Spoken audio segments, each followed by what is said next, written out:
and when the cable passes over the saddle support, then the tension will be different in both the cases. Here we'll be having T1, T2. Okay, so then it will be T1 cos beta 1 plus T2 cos beta 2, and for horizontal one, minus sign, T1 sin beta 1 minus T1 cos beta 2. Why? Because it is sine actually. So why? Because they are moving in opposite direction. Okay, so now we'll see one problem. A flexible rope weighing 1 kilonewton per meter is supported between two supports 40 meters apart at same level above 12 meters above the ground level. So it carries a load of 300 kilonewton at a point B on the rope, which is at a distance of 10 meters away from left support. Calculate the reactions at A and B. So this is how the figure goes. So we have a cable at different end supports. So point A and point B, which are at the same levels. The distance between them is 40 meters. We have one point load of 300 kilonewton at a distance of 10 meters. And there is UDL over the entire cable. That is, what is the intensity? 1 kilonewton per meter. P is 1 kilonewton. P, then moment of all forces about point B is equal to 0. If you do that, then you will get VA into 40 minus 1 into 40 into 40 by 2 minus 300 into 30 minus 300 into 30. So you got VA is equal to 245. Then moment of all forces about point B A is equal to 0. If you do, you get VB is equal to 95. So then tension T is equal to under root VA square plus H square. We have seen this already. Okay, so maximum tension allowed is 1000 kilonewton. It is given in the question. So maximum tension it has been given to us. So with the help of that, we can calculate our value of H, that is 969.5. So again it is asking us to calculate the height of the cable, central dip of the cable. So we can go for the bending moment at B, moment of all forces about point B. So VA into 10 minus HD into H into D, 1 into 10 into 10 by 2 at this point. I am calculating moment. Okay, so if you do that, you will get D is equal to 2.47. so distance from ground level is 12 minus 2.47, which is equal to 9.53 meters. Okay, now there is one more problem. So here we have another problem. So find the forces transmitted to the supporting pier. So what is the force acting on the pier? We have to calculate that one. Okay, if the supporting pier is 20 meter height, so all the things are given in the question. We have to draw this cable first. First thing is we have to calculate the reactions. So how we will calculate reactions? VA is equal to VB. Since we don't have any point load here, so we'll directly calculate our reactions with the help of the general formula, that is PL by 2.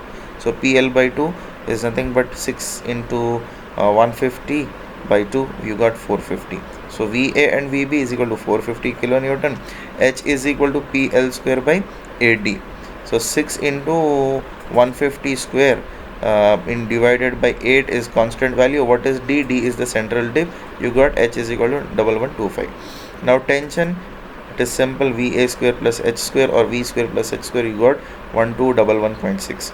So tan alpha, so this angle tan alpha is nothing but your VA by H, height by base. So alpha is equal to 21.8 degrees.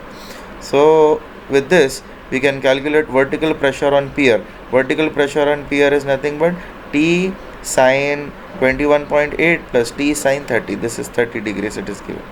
Okay, you got 1055.8. Then horizontal pressure on pier is T cos one value here and one value will go here. So it is minus.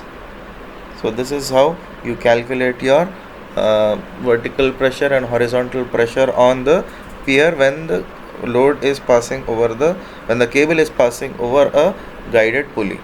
Okay, so we'll go for the 3-hinge stiffness girder.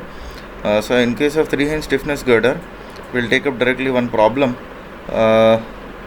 So here in this case, a 3-hinge stiffness girder, it is subjected to 240 kilonewton load and 300 kilonewton load.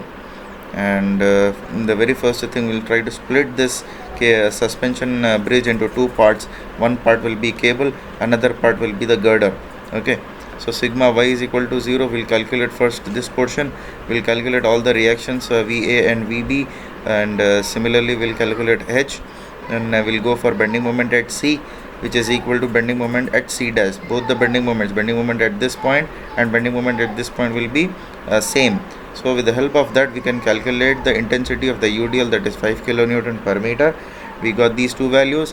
We, with the help of this H, with the help of this VA, VD, we can calculate your horizontal reaction, that is PL square by 8D. Then tension, maximum tension, minimum tension also we can calculate. Then furthermore we'll try to calculate shear force for the girder. Girder shear force, it is simply we draw a shear force for the girder. Then we'll go for the cable. We draw UDL at the bottom side. Okay, so the shear force diagram for this one will go like this. Okay, then if you join 290, then 300, you got 290, 300, 290. So which is the value? You'll get minus 10, right? 300 is minus and 290 is positive. So 290 minus 300 is nothing but minus 10. So this is how we got you minus 10. Then we'll go for the 290. Then here we can calculate this y1 with the help of this y1, y2 from similar triangles. So you got this value. So with the help of that 115, 125, all these values will be coming up. Okay, so this is how your shear force diagram will be there for the cable. This is the combined shear force diagram for the cable. Okay, and even we can draw this type of diagram also. It is simply, this is the diagram, and simply join this one, you'll get the diagram. Okay, then bending moment again. Bending moment, you can see you'll get bending moment at this point separately you can calculate. For UDL you can calculate separately.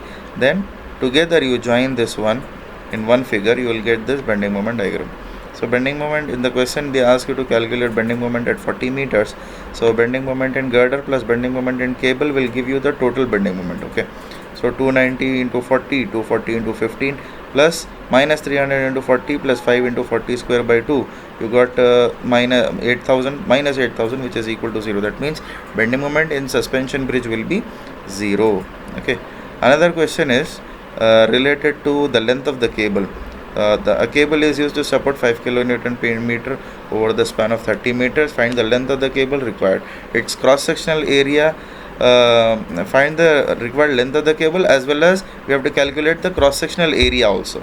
Okay, if the permissible stress is 140 Newton per mm square, the central depth of the cable is 2.5 meters. So length of the cable, we have the formula, that is S is equal to L plus 8 by 3 into D square by L. Okay, so this is the length of the cable, which is 30.5 meters. Okay, next we have to calculate the cross-sectional area of the cable also. We know stress is equal to load by area, isn't it? So tensile stress, it is given as 150 Newton per mm square.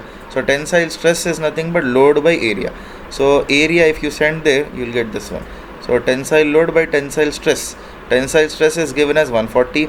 Tensile load we can calculate. Tensile force is nothing but the maximum tension in the cable.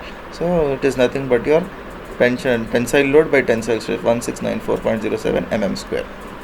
Okay, so this is how we calculate your cross-sectional area and length of the cable for the suspension bridge, as well as for this suspension bridge we can calculate these bending moments and all. We have discussed this problem in our class also. That is why I have finished very quickly this calculation. Okay, you can go through your notes, it is clearly mentioned, all the calculations are there in the video. Okay.